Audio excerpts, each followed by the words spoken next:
प्रकार की प्रतियोगी परीक्षाओं की तैयारी ट्रिक्स और इजी मेथड से करने के लिए सब्सक्राइब करें हमारा चैनल और साथ में लगे बेल आइकन को भी प्रेस कर दें, जिससे कि हमारे आने वाली वीडियो का नोटिफिकेशन आपको मिलता रहे। और अगर आपको वीडियो अच्छी लगी तो लाइक तो बनता है, और वीडियो को दोस्तों के साथ जरूर शेयर करें। अगर आपका कोई सुझाव और कमेंट है तो कमेंट बॉक्स में कमेंट करें। चलिए अब हम बात करते हैं अंक गणित की आधारभूत प्रमेय के बारे में, यानी फंडामेंटल थ्योरम ऑफ अर्थमेटिक क्या होता है। ठीक, प्रत्येक भाज्य संख्या को, प्रत्येक भाज्य संख्या, तो चलिए हम एक भाज्य संख्या यहाँ लिख देते हैं, जैसे 720 एक भाज्य संख्या है। ठीक है, ये भाग लग जाएगा ना, कि अपने आप से और खुद से भी, है ना, अपने आप से भी भाग कर सकते हैं इसमें, और एक से भी लग सकता है और किसी अन्य संख्या से भी लग सकती है, जैसे 2 से लग सकता है ये। ठीक है, 3 से भी लग सकता है, तो ये भाज्य संख्या हो गई। तो प्रत्येक भाज्य संख्या को अभाज्य संख्याओं के धनात्मक घातों के एक गुणनफल के रूप में व्यक्त किया जा सकता है। चलिए इस स्टेटमेंट को पहले समझते हैं। चलिए अगर इसका अभाज्य संख्याओं के गुणनफल में अगर व्यक्त किया जाए तो किस तरह से किया जाता है उसको देखते हैं, यानी कि अब इसका प्राइम फैक्टर करके देखते हैं।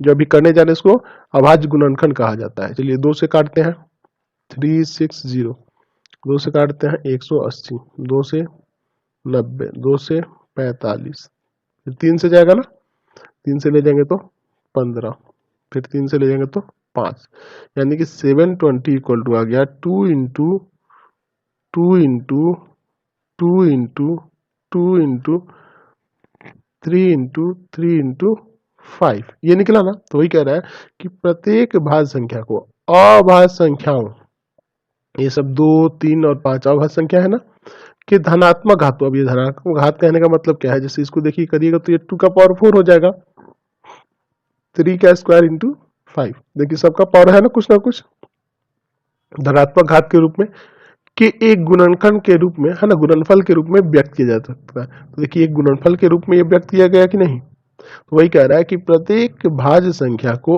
अभाज्य संख्याओं के धनात्मक घातों के एक गुणनफल के रूप में व्यक्त किया जा सकता है, तथा यह गुणनखंड अभाज्य गुणनखंडों के आने वाले क्रम को छोड़कर, यानी कि जैसे ये 2 2 2 2 चल रहा है, इसको छोड़कर, यानी कि इसको देखिए क्रम को छोड़कर अद्वितीय होता है। अद्वितीय कहने का मतलब यहाँ 2 हुआ है, तो अगर इस क्रम में 2 चल रहा है तो आगे चल के इसके बाद जब 3 स्टार्ट हो गया तो फिर आपका 2 नहीं आएगा, ये अद्वितीय रूप से होगा। ठीक है, समझ गए। तो ये जो विधि देख रहे हैं, ये निकालने की, ये जो गुणनखंड निकालने की जो विधि देख रहे हैं, ये गुणनफल के रूप में जो व्यक्त कर रहे हैं, इसको कहते हैं अभाज्य गुणनखंड। अभाज्य गुणनखंड, ठीक है, इसको अभाज्य गुणनखंड कहा जाता है। चलिए अब देखिए एक गुणनखंड वृक्ष होता है, उसके बारे में भी देख लेते हैं। गुणनखंड वृक्ष किस तरह से निकाला जाता है उसको देख लेते हैं। चलिए उसको कहते हैं गुणनखंड वृक्ष। गुणनखंड वृक्ष यानी पेड़ जैसा ही एक चित्र बनाया जाता है। चलिए उसको समझते हैं।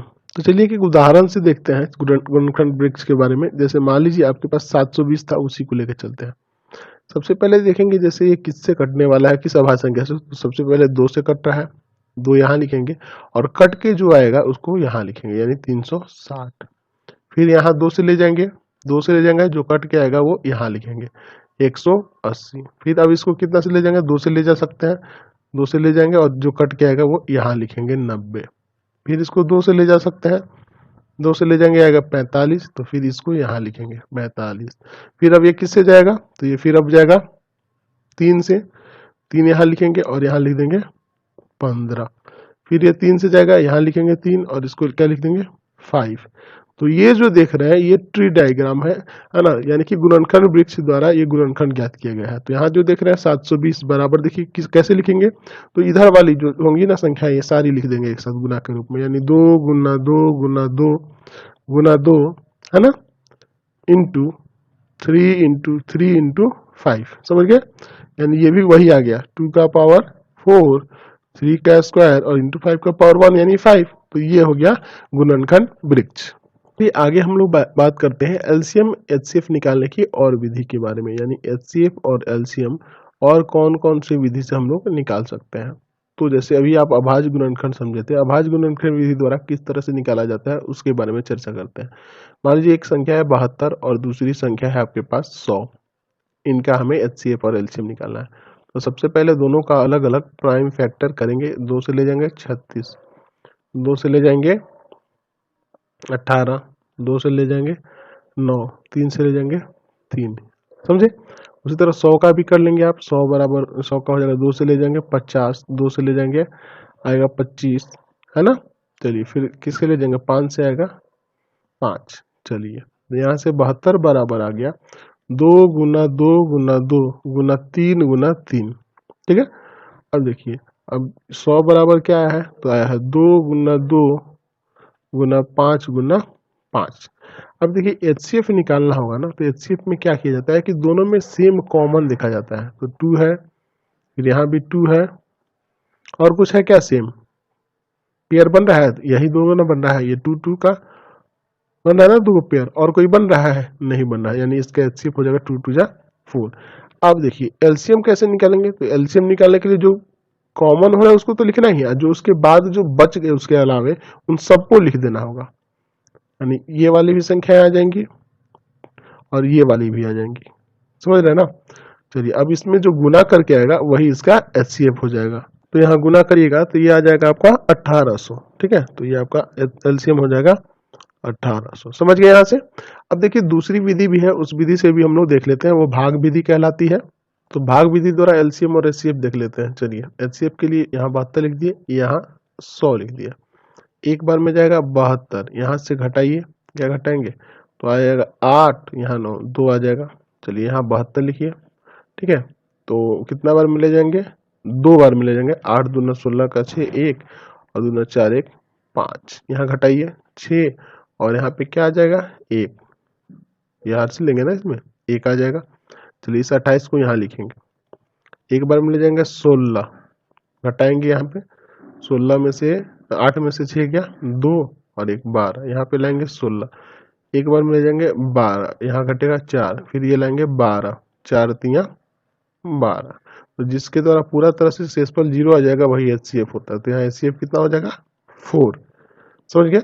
अब देखिए एक इसके लिए कैसे अप्लाई करेंगे, तो 72,100, ठीक है। 2 से ले जाएंगे 36, मतलब हर संख्याओं से लेते जाएंगे, इसमें भी 50, फिर 2 से ले जाएंगे, यहाँ आ जाएगा आपका 18 और 25। अब ये दोनों किसी सेम संख्या से जाएगी, नहीं जाने वाली है।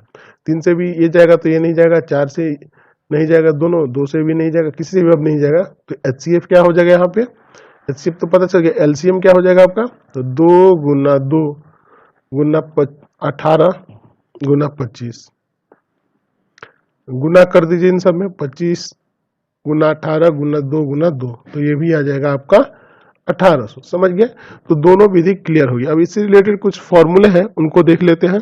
मान लीजिए आपके पास दो संख्याएं A और B है, माना A तथा B दो संख्याएं हैं, ठीक है। दो धनात्मक संख्याएं हैं या संख्याएं हैं, पॉजिटिव कर देते हैं, पॉजिटिव संख्या नंबर है ना, धनात्मक संख्या है, ठीक। तो A और B दो धनात्मक संख्या है, तो LCM और HCF निकालने के लिए क्या होगा, तो पहला नियम कहता है कि अगर आपको बात करें इन संख्याओं के बारे में, तो दो संख्याओं का जो गुणनफल होगा ना, गुणनफल वो बराबर होगा HCF इंटू LCM के, ठीक है। ये दोनों के बराबर होगा, दोनों के गुणनफल के बराबर होगा। यानी कि यहाँ जब दो संख्या A और B है तो ऐसे लिख सकते हैं कि A गुना B बराबर HCF गुना LCM, ऐसे भी लिखा जा सकता है, समझ गए। अगर आपको HCF निकालना होगा तो आप ऐसे भी कर सकते हैं, LCM को लेंगे इधर भाग में, तो हो जाएगा दो संख्याओं का गुणनफल बटा में HCF वहां है तो यहाँ हो जाएगा LCM। और उसी तरह अगर तीसरा आपको LCM निकालना होगा तो उल्टा हो जाएगा, HCF यहाँ आ जाएगा और LCM यहाँ आ गया है, तो हो जाएगा दो संख्याओं का गुणनफल बटा में आपका हो जाएगा HCF। तो ये फॉर्मूले हैं जिनका यूज हम लोग एक्सरसाइज